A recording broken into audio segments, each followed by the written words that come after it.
Shalom, irmãos. Vamos terminar o nosso estudo do livro de 1 Pedro, capítulo 5, verso 1. O título é Os deveres dos anciãos e dos mancebos, humildade e vigilância.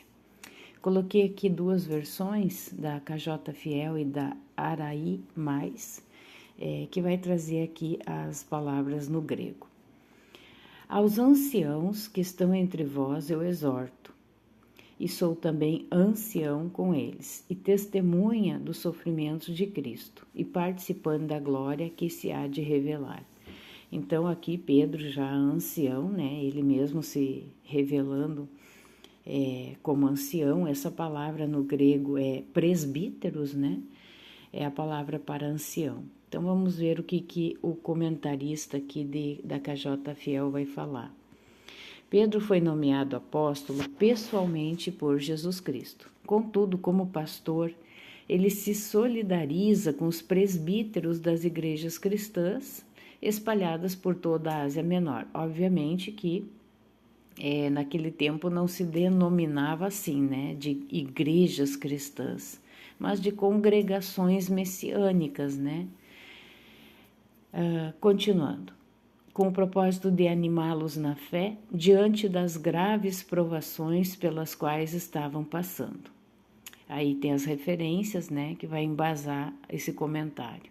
O texto grego original traz a expressão martis, que neste contexto significa testemunha ocular.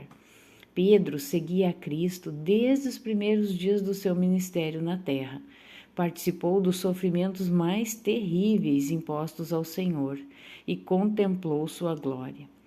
Por isso tem toda a autoridade para nos encorajar na difícil caminhada cristã, com a certeza de que, passados esses tempos de provação, nós também vamos participar da glória eterna do Senhor. Amém, né? Aleluia. Que assim seja. Verso 2: Alimentai o rebanho de Deus que está entre vós, assumindo o cuidado dele, não por força, mas voluntariamente, não pela ganância do lucro, mas com o espírito pronto. Pastorear alguém, ser pastor de alguém. Isso é uma metáfora que é utilizado nas Sagradas Escrituras, com aquele que cuida de pessoas, aquele que cuida de um rebanho, entre aspas. O Altíssimo, né, ele envia aqui até nós a Yahushua HaMashiach, Jesus Cristo, como o pastor, mas o supremo pastor. Ele é o supremo pastor. Porém, ele nos comissionou a fazer obras ainda maiores do que as que ele fez aqui na terra, a ir a todas as nações, pregar o evangelho, a cuidar das ovelhas. Então, nós sim somos também comissionados a sermos pastores. Essa palavra pastor, ela ficou um pouco... o sentido dela ficou um pouco fora do contexto com relação aos líderes das igrejas. Eles estão ali como pastores? Sim, estão. Mas, infelizmente, né, por existirem aqueles pastores, como aqui o próprio comentarista está dizendo, né, que não por torpe ganância, por interesses próprios que se pastoreia um rebanho, mas porque você foi comissionado a fazer isso. Você foi levantado para fazer isso, para cuidar de pessoas, né? Que a palavra, de forma metafórica, ela vai chamar de ovelhas. Porque a ovelha é um animal que precisa ser cuidado. Se ela não for cuidada, ela vai morrer. Ela vai sucumbir na mão dos inimigos, né? Então, existe sim o pastoreio humano, Muitos rebatem essa questão e dizem, só existe um único pastor, nós não podemos nos denominar pastores. Existe o Supremo Pastor, que nos comissionou a também ir e cuidar de ovelhas. Ele nos comissionou a isso. Ele deu um mandamento: ide às nações, pregai o evangelho. E quando a gente prega o evangelho, a gente também tem a missão de cuidar dessas pessoas pelas quais nós estamos ensinando, levando a palavra de Deus. Então, sim, existe esse comissionamento de pastoreio. Amém? Verso 3. Nem como senhores sobre a herança de Deus, mas como exemplo para o rebanho. Então, nós não fomos comissionados a pastores para nos achar, para pensarmos que somos superiores. Não, não é isso. Mas nós temos que ser ali exemplo para este rebanho. As ovelhas têm que olhar para nós, elas têm que ouvir a nossa voz e elas têm que querer nos seguir, vendo em nós realmente alguém confiável, não somente aquele que diz, mas não faz, mas aquele que diz e é exemplo, é o que primeiro faz. Verso 4, e quando o sumo pastor, está falando aqui, o sumo pastor ou supremo pastor, vamos ver como é que está aqui, vamos ver se está aqui, arquipoimen, vamos ver o que é, o pastor-chefe, né, Cristo, cabeça da igreja, então ele é o supremo ou sumo pastor. Então, quando o sumo pastor aparecer, recebereis uma coroa de glória incorruptível, né, que não se corrompe. Embora Pedro tivesse plena autoridade apostólica e fosse amigo íntimo de Cristo, os anos de caminhada com o Espírito Santo lhe ensinaram a ser um verdadeiro cidadão do céu, onde o exaltado é o menor e o mais humilde. Pedro, uma das colunas da igreja, não se coloca diante dos líderes cristãos locais com despotismo ou qualquer arrogância. Antes, oferece seu ombro amigo e suas orações sinceras, bem como seu exemplo, literalmente em grego, abre aspas, figura de Cristo, tipo ou modelo, para fortalecimento da fé dos irmãos. Pedro foi martirizado por ordem de Nero no final da década de 60 depois de Cristo, por defender a genuína fé cristã. Todavia assegura a todos os pastores que, como ele, se submeterem à vontade do Senhor, receberão as mais preciosas recompensas no reino eterno de Deus. Verso 5, semelhantemente vós jovens, já que ele é um ancião, como ele se denominou, né? Agora ele está dando orientações aos jovens. Submetei-vos aos anciãos e sede todos sujeitos uns aos outros. Revesti-vos de humildade, porque Deus resiste aos soberbos e dá graça aos humildes. Então, ele dá esse conselho, né, aos jovens para que se submeter aos anciãos. Por quê? É uma coisa lógica. O ancião tem mais tempo de vida, ele já passou por muitas experiências na vida, provavelmente já fez coisas que não deveria fazer e hoje entende o certo, o que ele deve fazer de certo. Então, ele pode orientar, ele dá exemplo nos seus próprios erros, muitas vezes, nos seus acertos, principalmente, para que esses jovens encurtem caminho, não precisem passar por todas as mazelas que muitas vezes a gente passa ao longo da vida, porque não teve alguém para orientar, para instruir, para dizer, não faça dessa forma. Eu fiz dessa forma e me dei mal. Não é desse jeito. E a gente acaba, por não ter alguém para orientar, prolongando um caminho que poderia ter sido mais simplificado. Então, é nesse sentido que Pedro está orientando aos jovens, né? Essa submissão com humildade. A humildade, ela inclusive é o primeiro item do Sermão do Monte, em que Cristo fala, né, para nós sermos humildes. Os humildes herdarão o reino dos céus. Ele resiste aos soberbos, aos orgulhosos, porque o soberbo ele é autossuficiente.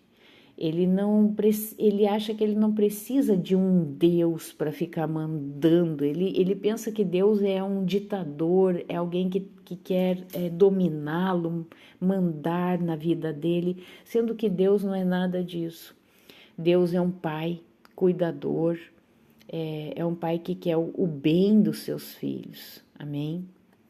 Então ele dá essa direção aos jovens, revestivos de humildade, porque Deus resiste aos soberbos e dá graça aos humildes. Pedro trata sobre humildade e respeito, de 2:13 a 3:6. Esta passagem, entretanto, é dirigida especialmente aos líderes espirituais da igreja. Pedro, um rebelde quando jovem, agora escolado, né, ou esfolado pelo Espírito de Cristo e pela vida, evoca a atitude de Cristo ao lavar os pés dos discípulos. Então, é o que foi falado no verso anterior, né?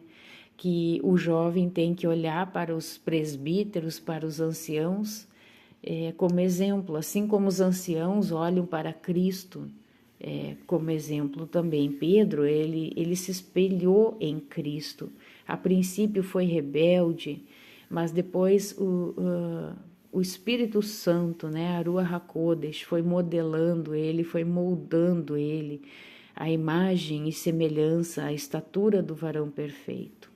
Vamos ver os versos aqui. Provérbios 3:34. Certamente ele escarnece dos escarnecedores, mas dará graças aos humildes. Tiago 4:6. Antes dá mais graça. Portanto, ele diz: Deus resiste aos soberbos, mas dá graça aos humildes. Verso 6: Humilhai-vos, pois, debaixo da potente mão de Deus, para que ele vos exalte no tempo certo. O socorro do Senhor nos alcançará no momento exato. Deus, ele não se atrasa e ele não se adianta. Ele age no tempo correto, no tempo certo, mesmo que ao nosso ver já seja tarde, pela nossa ansiedade. Por isso que nós temos que lançar fora todo o medo e toda a ansiedade e confiar que Deus tem tudo sob controle. Ele não é tardio, ele não se antecipa, não, ele age no tempo correto. Amém? Vamos ver aqui os versos correspondentes. Mateus 23:12. E aquele que a si mesmo se exaltar será humilhado, e aquele que a si mesmo se humilhar será exaltado. Aquele que a si mesmo se exaltar será humilhado, e aquele que a si mesmo se humilhar será exaltado. Lucas 14:11. Porque qualquer que se exaltar a si mesmo será humilhado, e aquele que se humilhar a si mesmo será exaltado. Tiago 4:10. Humilhai-vos diante do Senhor, e ele vos exaltará. Verso 7. Lançando sobre ele todo o vosso cuidado, porque ele cuida de vós. Então, quando nós aquietamos a nossa ansiedade, quando nos aquietarmos, ele está vinculado à confiança no eterno, à confiança em Cristo.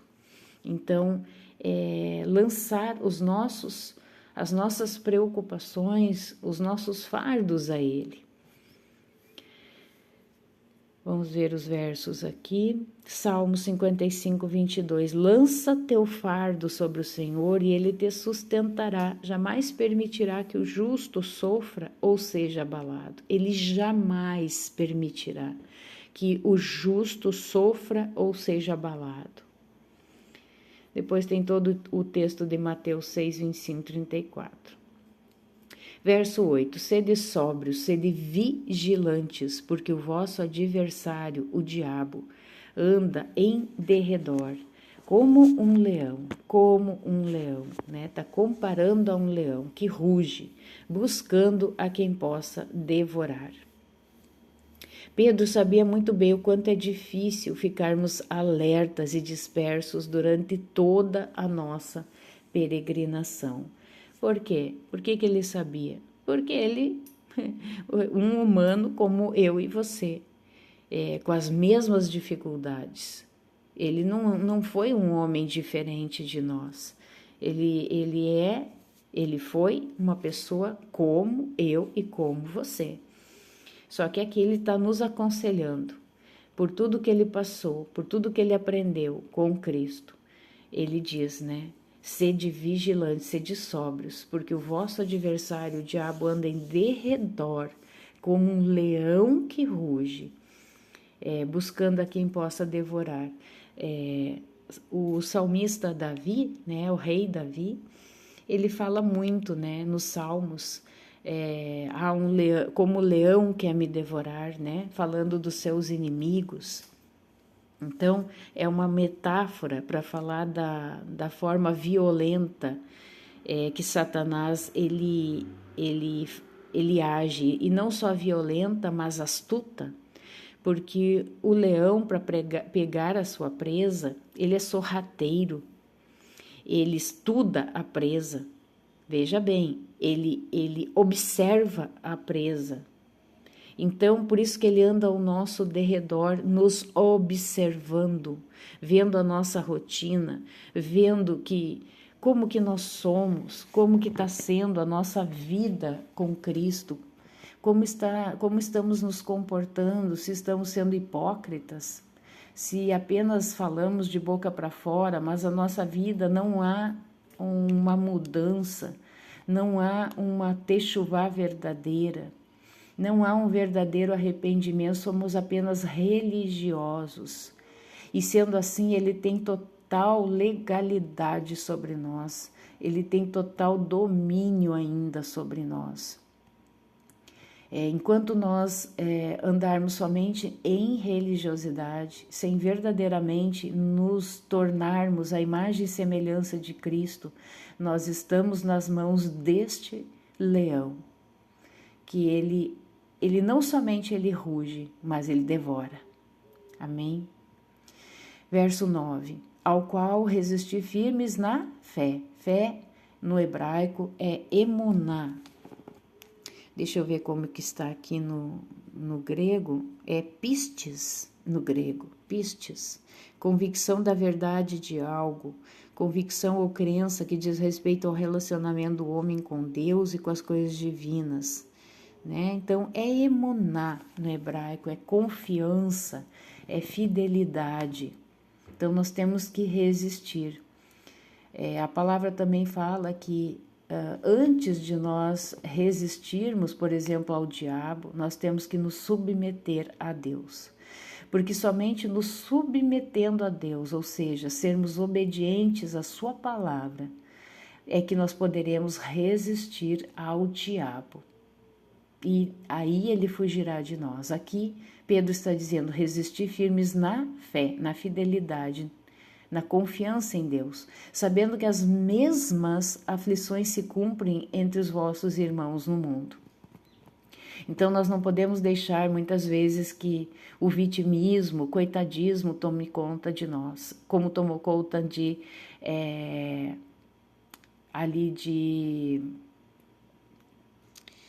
Elias, né? Profeta Elias, quando ele estava tão cansado, tinha derrotado ali na verdade, 850 profetas, e mesmo assim ainda Jezabel só aumentava a sua fúria contra ele, e chegou um momento que ele cansou, ele estava cansado, desanimado, ele desejou até a morte, e ele disse: sou só eu que trabalho a favor do teu reino. Eu estou aqui usando as minhas palavras, né?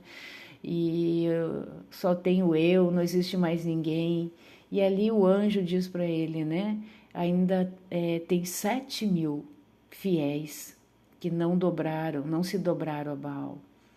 Então, nós não podemos chegar ao ponto de nos acharmos que somos os últimos, não tem mais ninguém, pobrezinho de mim. Não, existem muitos irmãos no mundo passando por aflições e muito piores.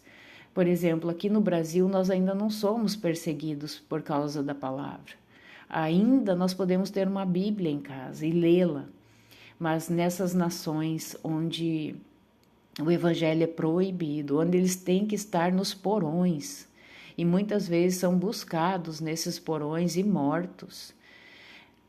Então, existem muitas perseguições a cristãos no mundo. Então, nós estamos aqui num paraíso ainda, né, de podermos fazer o que eu estou fazendo aqui neste momento. A leitura da palavra, colocar num vídeo, colocar numa plataforma que ainda, né, é livre, praticamente não podemos dizer que tem censura, é livre, podemos expressar a nossa fé, a nossa fidelidade ao Eterno. Votos e saudações finais. Mas que o Deus de toda a graça, que nos chamou para a sua eterna glória por Cristo Jesus, depois de ter sofrido um pouco, vos aperfeiçoe, confirme, fortifique e estabeleça. Existem muitas versões para essas 4 palavras, né? Na Bíblia de Jerusalém diz: depois de ter sofrido um pouco, Deus de toda a graça, aquele que vos chamou para a sua glória eterna em Cristo, vos restaurará, vos firmará, vos fortalecerá e vos tornará inabaláveis. Então, aqui diz, após passar um pouco de sofrimento, um pouco, e ele vai nos aperfeiçoar, confirmar, fortificar e estabelecer. Os crentes não devem olhar somente para suas próprias vidas, famílias e igrejas locais, mas levantar os olhos e contemplar a fraternidade cristã, né? Aqui ele fala evangélica, em todo o mundo. Devemos nos solidarizar com os cristãos de todas as culturas sobre a terra. A graça do Senhor é abundante, generosa e poderosa para nos guardar a todos. Verso 11. A Ele seja a glória e o domínio para sempre e sempre. Amém. Verso 12. Por Silvano, vosso fiel irmão, como eu cuido, escrevi brevemente, exortando e testificando que esta é a verdadeira graça de Deus na qual vos firmais. O irmão Silvano, também conhecido como Silas, era amigo e escriba de Pedro, proporcionando uma correta redação aos pensamentos do apóstolo. Aí está em Atos 15, 22, 40. Deixa eu ver os versículos relacionados. Ele vai falar aqui, 15, 22. Então agradou aos apóstolos e aos anciãos com toda a igreja enviar homens escolhidos de seu próprio grupo a Antioquia com Paulo e Barnabé, a saber Judas, chamado Barsabás, e Silas, principais homens entre os irmãos. E Paulo escolheu a Silas, partiu encomendado pelos irmãos a graça de Deus. Aqui está falando de Silas com relação a Paulo, não sabemos se é a mesma pessoa que Pedro está falando, né?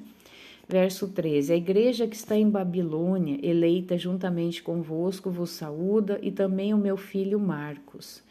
1 Pedro 5,13. No século I depois de Cristo, Babilônia era uma pequena cidade à beira do rio Eufrates, região onde hoje se situa o Iraque. Apesar de alguns teólogos julgarem que Pedro esteja se referindo de forma enigmática à cidade de Roma, há fortes indícios de que ele fala literalmente dos irmãos babilônicos, ribeirinhos ao Eufrates. O termo Babilônia, como figura de Roma, só vai aparecer nos textos do Apocalipse por volta do ano 95 depois de Cristo. Pedro tem tanta consideração por Marcos como discípulo amado que o chama de filho na fé. Verso 14. Saudai-vos uns aos outros com um beijo de caridade. Paz seja com todos vós que estáis em Cristo Jesus. Amém. O ósculo santo, ou beijo fraternal, era a forma tradicional como os orientais se saudavam, em sinal de submissão e respeito, na época de Pedro e até hoje em alguns países. Pedro termina esta carta enfatizando a profunda união dos crentes com Cristo, conceito básico para a correta compreensão de todo o conteúdo da carta. Vamos ver os versículos. Em Romanos, Paulo aí falando, capítulo 16, verso 16, saudai-vos uns aos outros com santo ósculo, as igrejas de Cristo vos saúdo. E nas demais cartas é Pedro também, com essa mesma prática, né, de um beijo santo, né, de um beijo fraternal. Amém, irmãos? Nós vamos continuar a nossa playlist com 2 Pedro. Então, aguardo vocês para a próximo estudo aí da carta de 2 Pedro. Shalom.